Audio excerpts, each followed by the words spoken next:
Okay, so this is just a continuation on just the videos I've been doing about me making a Vanax knife. So up next is I'm gonna put the handguard on this, and I'll show you how I do it. What I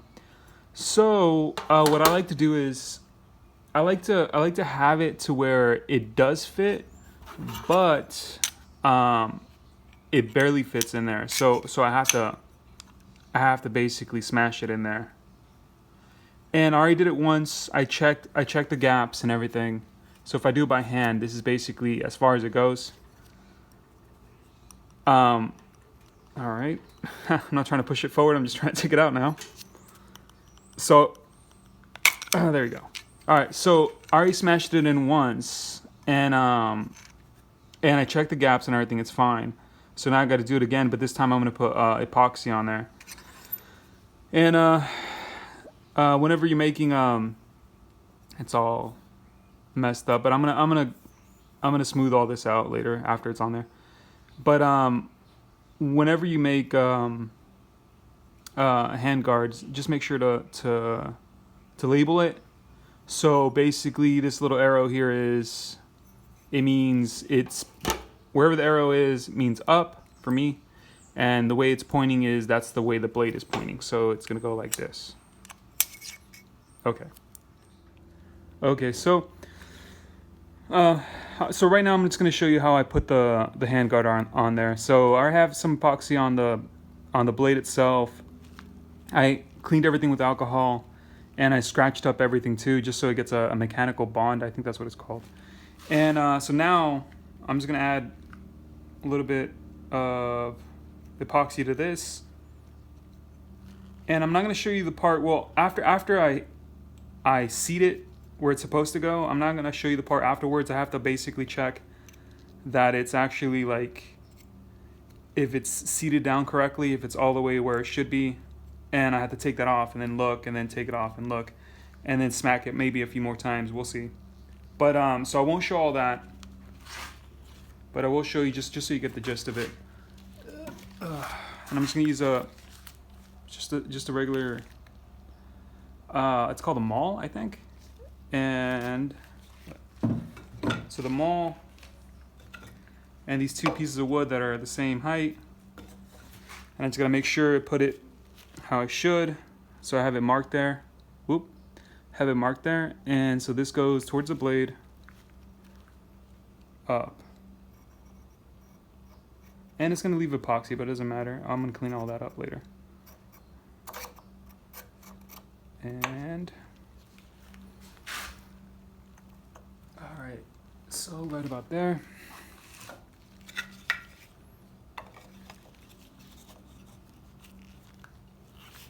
All right.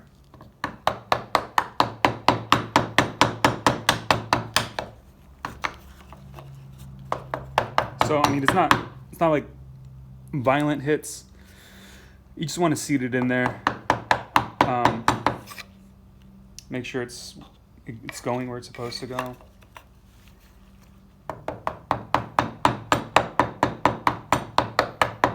All right, so you can see the tops. Well, you can't see the top. Well, so it looks fine now, and in the epoxy I'm working with, it's called G-Flex. So it takes like 24 hours to harden, so I got a lot of time to like work with it. I don't have to like do everything like crazy quick. And another plus on it, I'll show you actually. It's one of them. You need two, and you just mix them. There's the other one over there. So another plus on this is that it's flexible. So if you use something else like if you use other epoxies, I forgot the name of it, but if you use other epoxies, one of the problems that they have is that they don't flex. So for whatever reason, if your handle flexes or whatever, it'll crack the epoxy. So this does flex. I think it's made for, originally it was made for fiberglass boats, so they can repair them and put like sheets of fiberglass on them. So yeah. All right. So that's basically how I seat it. I'm gonna take it off, make sure it's where it should be, and then I'm gonna show you how I put pressure up against it, and then I have to leave it 24 hours.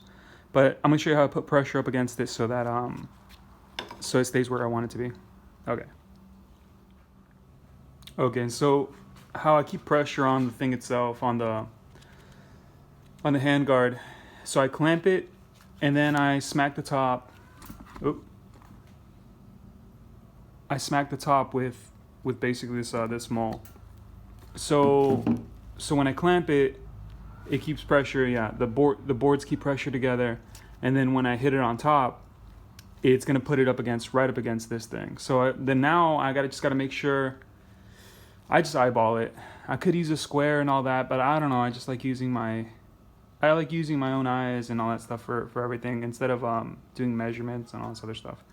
So I take it off. I look at it to see if this is like perpendicular to the blade, and then after that, I just make sure. I have to look, and I'll show you this too. I have to make sure that the gap around the hole where this connects to the blade is nice and seated. So I'll show you that too in a second. Okay, so I'm basically done. So let me just show you. To me, to my eye, that seems fine right there, 90 degrees. And then the other thing you have to look at is basically, this was what I was talking about, is the gap. And to me, that seems fine too. So the main spots where you can get a gap the most is right here, right in the, I can't even point because I'm using my hand.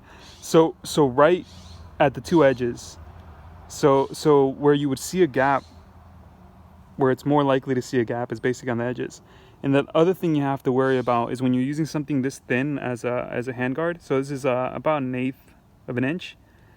You don't want to hit it too hard so it doesn't bend, because you don't want it to like bend on you and you have one side that's all wonky. So all right, then yeah, then I'll just update. I'll just keep updating with the next steps. All right, bye.